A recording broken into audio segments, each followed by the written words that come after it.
వీరశంకర్ గారు, అమ్మిరాజు గారు, అలెక్స్ గారు, అలాగే మా కమిటీ సభ్యులందరూ కూడా మొత్తం కూడా ఏదేమైనా మా వర్కర్స్కి న్యాయం జరగాలి, అలాగే నిర్మాత బాగుండాలని మేము కూడా వారికి చెప్పడం జరిగింది.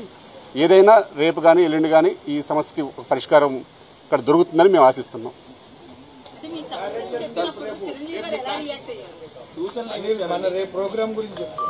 యాక్చువల్లీ మా సమస్య ఏదైతే ఉందో కండిషన్లు వాళ్ళు ఏదైతే 2 కండిషన్లు ఒప్పుకోవట్లేదు అని వారు అన్నారో ఆ 2 కండిషన్ల గురించి వాళ్ళు క్లారిటీగా మాకు జరుగుతున్న అన్యాయం ఏంటి, ఆ కండిషన్లు ఒప్పుకుంటే మాకు జరిగే అన్యాయం ఏంటని వారికి పూర్తిగా వివరించడం జరిగింది.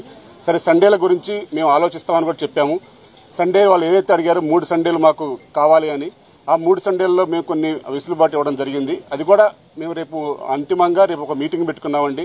మేము వర్కర్స్ అందరం కూడా ఒక బహిరంగ సమావేశం లాగా పెట్టుకున్నాం. 24 యూనియన్ల సర్వసభ్య సమావేశం లాగా అందరం కూడా ఒక దగ్గర కలిసి ఈ కండిషన్ల గురించి వారందరూ కూడా మా సభ్యులందరికీ ఎక్స్ప్లెయిన్ చేస్తామని చెప్పాము. కంపల్సరీ పెట్టుకోండి, పెట్టాలి కూడా, అందరికి కూడా తెలియాలని కూడా వారు చెప్పారు. కాబట్టి ఏదైతే వాళ్ళు సండేలు అన్నారో సండేలకు మేము ఫ్లెక్సిబిలిటీ ఇస్తామని చెప్పాము. ఆ ఫ్లెక్సిబిలిటీ కూడా రేపు సభ్యులతో మాట్లాడి వచ్చిన తర్వాత చెప్తామని చెప్పాము.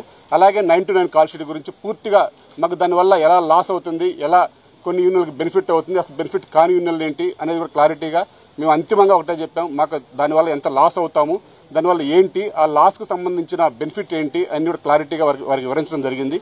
ఏదేమైనా మా కష్టాన్నంతా కూడా ఈరోజు చాలా కూలంకుషంగా 2 గంటల సేపు ప్రతి ఒక్క యూనియన్లో జరుగుతున్న సమస్యలు ఏంటి, మా మీద పడ్డ నిందలేంటి, మమ్మల్ని ఏ విధంగా కార్డుల విషయంలో కానీ ఇంకా వివిధ రకాల అంశాల్లో ఈ మధ్యకాలంలో వచ్చిన ప్రతి ఒక్క అంశాన్ని కూడా వారు లేవనెత్తారు. ప్రతి దానికి కూడా మేము కూలంకుషంగా వారికి వివరించడం జరిగింది. అంతిమంగా రేపు పబ్లిక్ అందరికి చెప్పిన తర్వాత మరలా ఒక 5 రమ్మని చెప్పారు. మా సైడ్ నుంచి ఒక 5, వాళ్ళ సైడ్ నుంచి ఒక 5 వస్తాం, మేము పిలుస్తాను.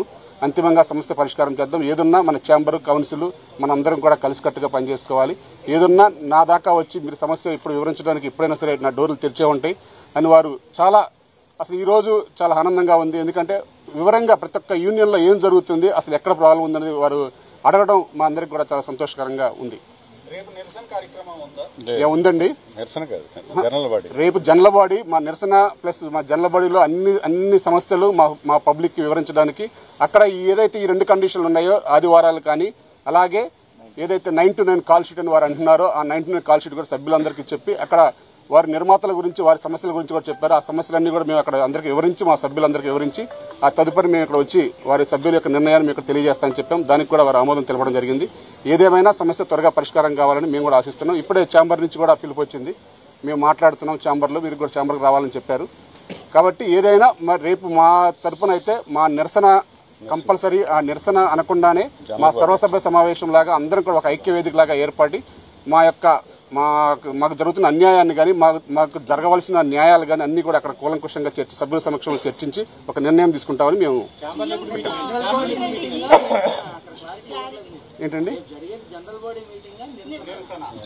మాకు